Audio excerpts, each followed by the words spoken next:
Hello, everyone. My name is Nauraiz Rana, and I'm an economist with the World Bank. I'll be hosting today's program on New Wave Global, in which we will be talking about some of the anti-competition and antitrust laws that govern Pakistan's private sector enabling environment.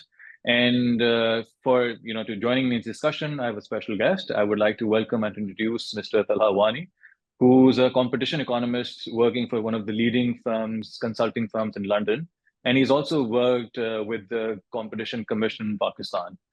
So welcome and thank you, Talha, for joining us today. Thank you for having me. So without further ado, I'll jump right into the key core of our discussion.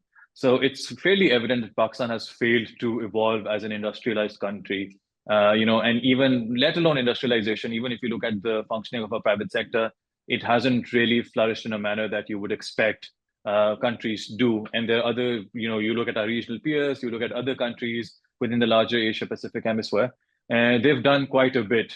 And that is I guess, the single biggest reason that they've been able to flourish, because 9 out of 10 jobs are being created by the private sector, and they've been able to develop their export capabilities on the basis of the industrialization process that they embarked upon years ago. So coming to Pakistan now, why do you feel, why have we failed to industrialize in a manner that other countries who at a certain point in time or history were at a similar stage of development? First, I think it's important to look at, for context, just to sort of contextualize it.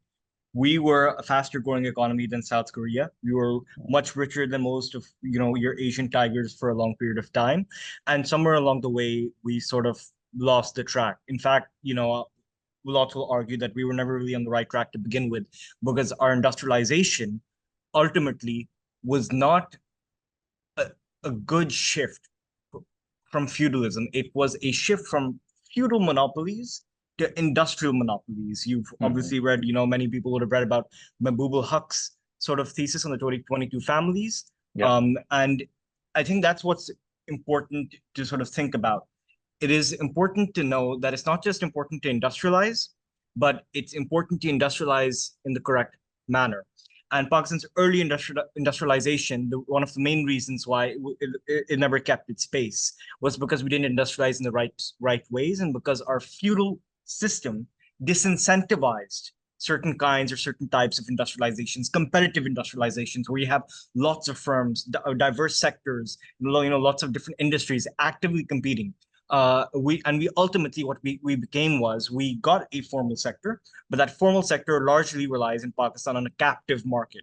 It is not competitive globally, and sort of that's the broader symptom that we're seeing. But I think it's important to look at sort of some of the underlying causes, and one of the big causes I think we miss is the role of competition and the role of of market structure on your industrialization process. Because industrialization isn't exogenous. It doesn't come from the air. It's a part of your system. It comes out of a system that creates an incentive to industrialize. And I think sort of some people always sort of say, oh, why do we have to industrialize? Why can't we just be an agrarian economy? There's been a large criticism of cash crops and like the industrialization of farming and looking for high value stuff. And we have to understand that industrialization and manufacturing is incredibly important, because sort of as your economy grows, your consumption needs grow. People need electricity, people need to build houses, they need to run their cars. And as your economy grows, as your population grows, which in Pakistan it is, these consumption demands will eventually grow. But because you're not producing any of this stuff, you have to import it. And importing isn't free. The cost of an import is an equivalent export, because you have to keep a positive trade balance. And the issue is that Pakistan has not been able to keep a positive trade balance because we import expensive things, manufacturing goods, because we don't make any manufacturing goods. Absolutely. I mean, just to add to it, even the raw materials that we need for a lot of our in-house produce, they come through channel of importation. Yeah. Exactly. So even your agricultural sector relies on imports of machinery, etc. So then and then the issue becomes is you're importing high value stuff, particularly petroleum, which is a huge part of our import bill. It's about 30% of our import bill, and you're exporting, agricultural crops. And what ultimately that results in is on paper, it's just a negative trade balance. But what does a negative trade balance actually mean? What it actually means is that your currency is undesirable. No one wants to buy anything. No one wants to buy the PKR because there's nothing to buy with the PKR.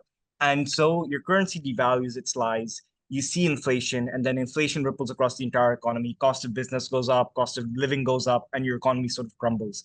And which is why I always say that the perfect predictor of the Pakistan economy's trajectory is not the government in place at that point. It is the international oil market. Anytime that a government has actually performed well, inflation's been low, growth has been high, it's because the global fuel market has been exactly, because of the fact that we've transformed into an import oriented economy, so everything is aligned. Even our inflation is kind of contingent upon the value of a currency, which fluctuates humongously based on the fact that how international energy markets are behaving. Exactly. So, and this is what lots of economists who write on this issue and who've written much better than me about some of the micro causes is consumption-led economy. It's not a manufacturing-led economy. So let me just hold that thought, and let me just kind of go back to your initial point that you made, is the fact that when we evolved from somewhat a feudal-led economic system to something that we wanted to realize industrialization, but we failed to. And the fact is that the same status quo was transferred, the same people, or the same group of people who held power when the systems were different, tend to hold power even currently today. But if you compare that to India, in all fairness, we see that there are some finite families. We know about the Ambanis, we know about the Tatas and the Mittals. They've not only grown into powerhouses within their own country, but they're like global giants as well. And therefore, some people tend to also question, and rightly so, question the policy of Zulfikar Ali Bhutto when he nationalized these 22 families, because he sent an image where there was more distrust between people who had an entrepreneurial mindset, right? And all these 22 families, they kind of ran away from Pakistan. And then we never really saw that we don't have any Tatas and Mittals anymore because the fact that we never let them to grow. So it's not just about the fact that, so what I want to get to is it's not just that because status quo remained the same, or that power capture remained in the hands of the few who were feudals first, and then they became industrialists. But maybe does it got to do the rules and the regulations and the policies that the government set, because that's what really, it's okay to have those families as long as, you set or you pave the way for other people to become part of whatever sector they want to, and, let them grow. But we've seen the presence of state-owned enterprises as well. There's a lot of state capture. Of course. You're absolutely right. So I would like to, so how about, what do you think about, here's this anti-competition and antitrust and all these laws come into place. So, what are your thoughts about that?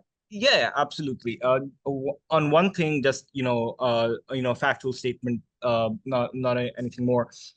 India actually has one of the most active competition authorities in Asia. They're very strong in antitrust and very strong on rules, and compared to other developing countries. But I think we have to understand where rules and regulations come from. Rules and regulations, they come from power.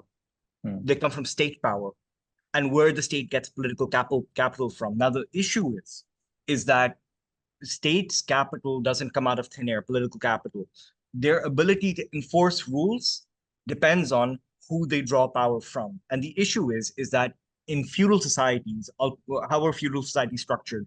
You have not just land ownership and, an agrarian economy, but you have concentration with, 1, 2, 3, 4 families within a region. And what happens then is that because of their wealth, they're able to accumulate formal power.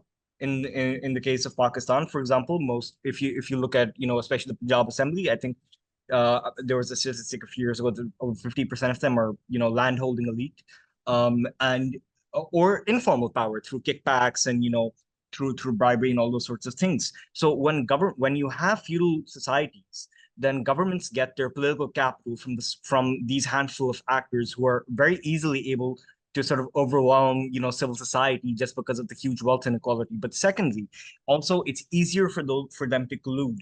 If you have a competitive market structure with thousands of different firms with thousands of different interests, that collusion is much more difficult. Whereas where we have singular entities who have monopolized wealth, it's very easy for them to also monopolize power. And that's where competition comes in, because ultimately what then happens is that those feudal elite, they do one of two things.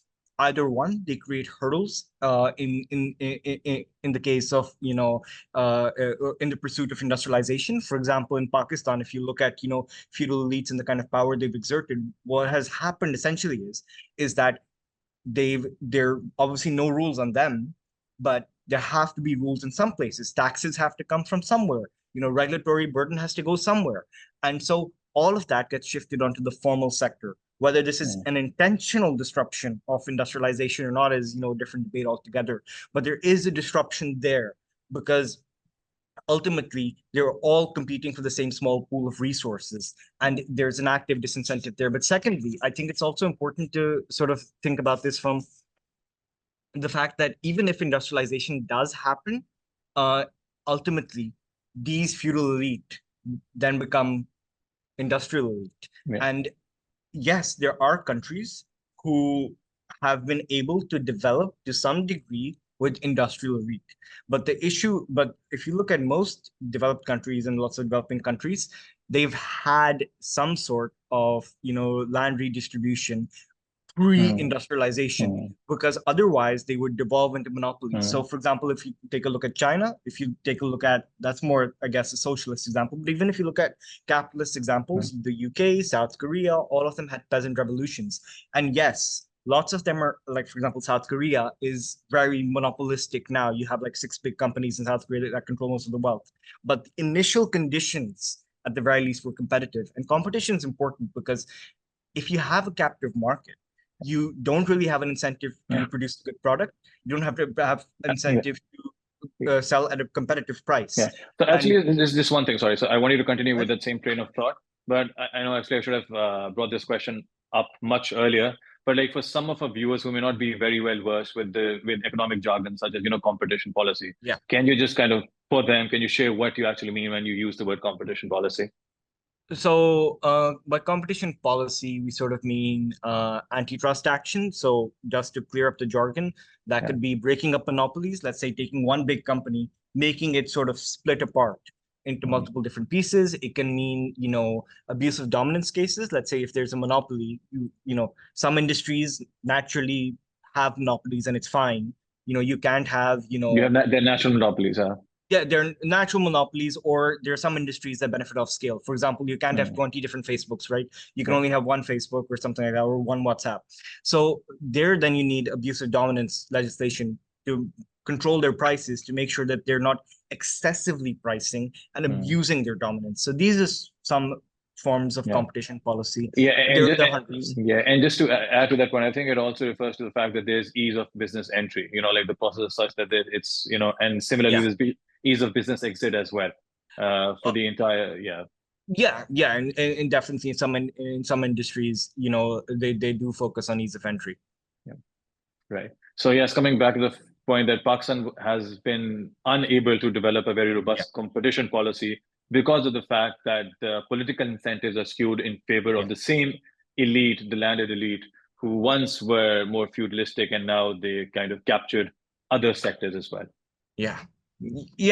Absolutely. So if you look at lots of your industries in Pakistan, you look at cement, you look at fertilizers, you look at machinery. Lots of them ultimately are wings of one large conglomerate that comes from one ruling family. There's a very good paper by Pied. It's called like the Mehboob Haq Redux. It's a fantastic paper that basically looks at.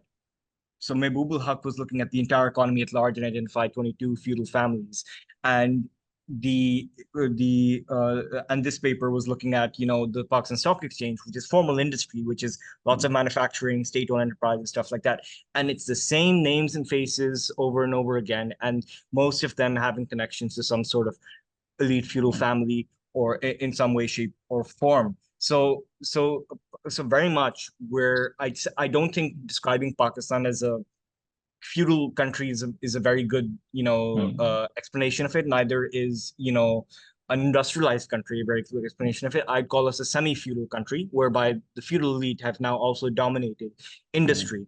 And in some cases, they've actively hampered formal industry as well.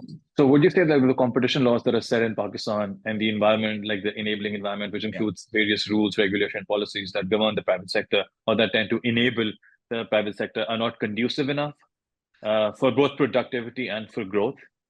Well, for that, it's important to look into sort of Pakistan's competition laws. It's a very quick primer. Pakistan's Competition Act was made in about, I think, 2007 or 2009. The Competition Authority is, under 20 years old. It's not obviously, it will probably get better as it develops, as they sort of develop their methodologies and enforcement mechanisms, as well as legal precedent, legal tests in Pakistan are ultimately, not developed yet as they are within, let's say, the EU. The EU has different legal tests like the SNP test and, a bunch of others. And and sort of the Pakistani competition authorities and sort of laws haven't quite matured to that level. It just on some sort of policy issues, obviously, merger control there is quite weak. For example, the Varid Mobilink sort of merger, thanks obviously to that merger clearance, now we're ultimately only going to have, in the next year or so, we're only going to have one major telecom provider, two major telecom providers, Mobilink Varid and Zong, because Telenor is leaving, as far as I've read. So your merger controls and regulations aren't quite as developed. Your legal tests aren't quite there, and there's also a constitutional question in Pakistan, whereby they've been challenged in courts. According to Pakistan's constitution, the federal government doesn't have a say over all your commerce. It has, obviously, some of it is devolved, and there are questions over whether the state has the right to commerce that is exclusively happening within one province, for example, Punjab. And this has gone up all the way to the High Court. I believe it might already be in the Supreme Court as well now. And so there are lots of legal challenges that they face there. But ultimately, I think these legal challenges are there for a reason. It's not that these legal challenges are and these sort of implementation challenges are come out of thin air. These are because the government does not have the political capital to enforce many of these policies. If you look at the competition authorities' actions over the past 20 years since it's been formed, they've actually tried a lot of cases. They found a lot of guilty verdicts. There have been huge fines implemented. I think about 3 years ago, they fined the sugar mafia billions, absolute billions. It was a huge amount. But if you look at the actual recoveries, we're not quite sure that they're quite up there. And the the issue with that is that how do you go after the sugar mafia when half of them are in parliament? Exactly. I mean, it kind of led to a lot of political disruption as well, like as we see the events that followed after, when there was a separation between different factions of the PTI. Yeah, absolutely. And this becomes even more difficult when you look at the fact that lots of your landed elite are very more not just that they're in parliament, but they're very intertwined with the state in a very sort of collusive in a very collusive manner. For example, lots of your state-owned enterprises and sort of military businesses are now active in land, whether that's real estate in cities, whether that's in agriculture, like corporate farming, corporate farming, the Okara farms, all these sort of different issues. So there's a very strong connection between the two. And what they've ultimately managed to do is make it so that their interests are also the state's interests. And that's ultimately what competition does. The lack of competition does, because you become so heavily reliant on these industries for your own personal wealth and your economy, that the state and its survival becomes dependent on how well these few limited sectors do. And so you then just give them everything. Fair enough. So basically, just to wrap it up, so we've really identified what the core of the problem is, but like looking more like now adopting more a solution-oriented approach. Two things. I like two actually questions, like part one and part two.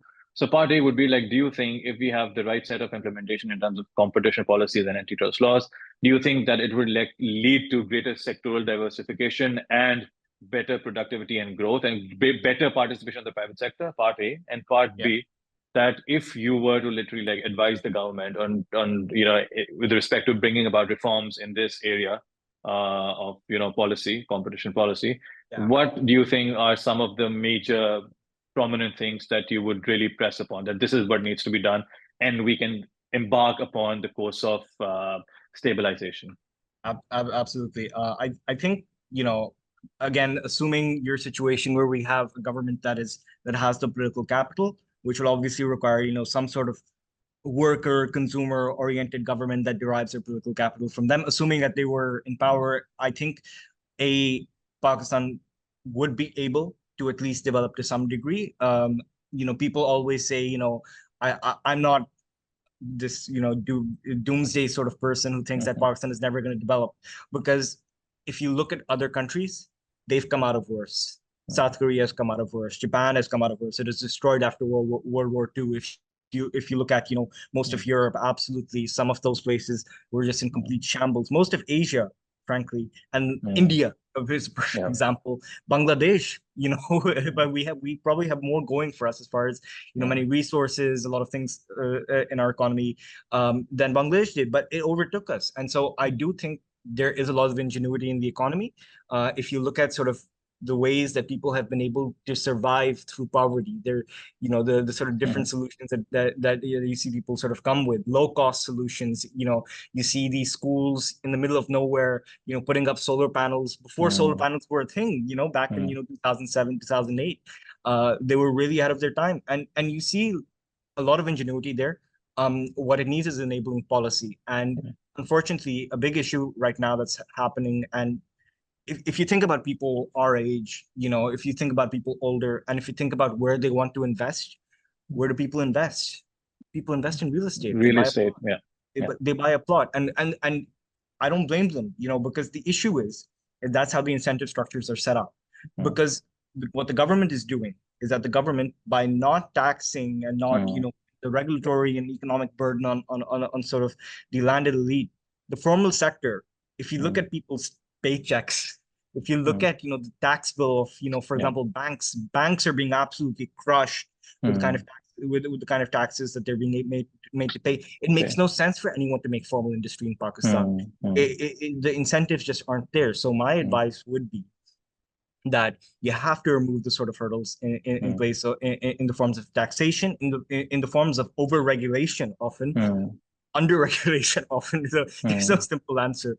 Sometimes you can do Yeah. whatever you want. Sometimes you have to fill 5,000 forms and go to an assistant commissioner's office. Absolutely. Yeah. The idea is yet that you have to make it easy for people to want to make goods, manufacturing goods that people want to sell abroad. You have to remove the sort of burdens on the formal sector, and you have to start actually taxing the landed elite for once in their life. Yeah. So absolutely. I think the solution is fairly simple and out there. It's just about the will and the intent to actually implement that.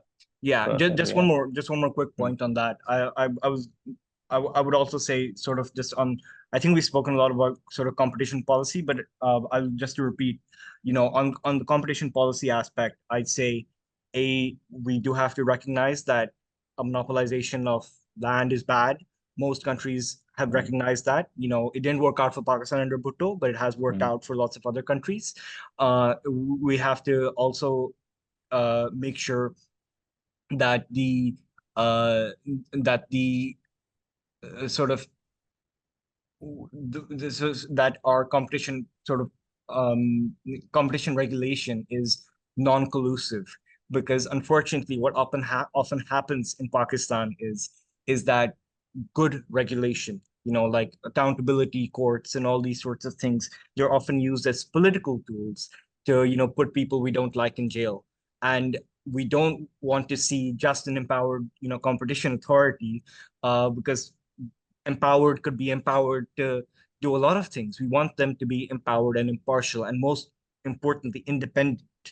It should not matter who's in parliament. It shouldn't matter who your boss is. You should be able to go after whoever you want. So we need to build that independent structure. And unfortunately, for now, I see Pakistan's judicial and, and legal independence of different institutions to be a bit under threat. Being under jeopardy, exactly, absolutely. No, I think I totally concur, and I agree with your viewpoint, and I think I would suggest the exact same thing. That we need to create the right enabling environment, and that's just getting the right set of incentives, finding that balance between different sectors, and the thing I always tell people is the solutions are simple. The actual policies themselves.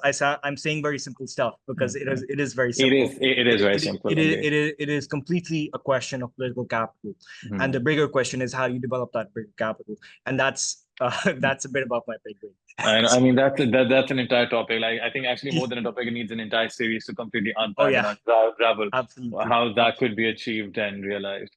But no, thank you so much for your time. It was very insightful getting to know about competition laws that govern Pakistan and the gaps, the challenges, and also like what's the way forward, how we can actually rectify the mistakes previously made. So thank you so much for your time, Talha. It was lovely meeting with you. Absolutely. Thank you so much, Nauraiz, for having me.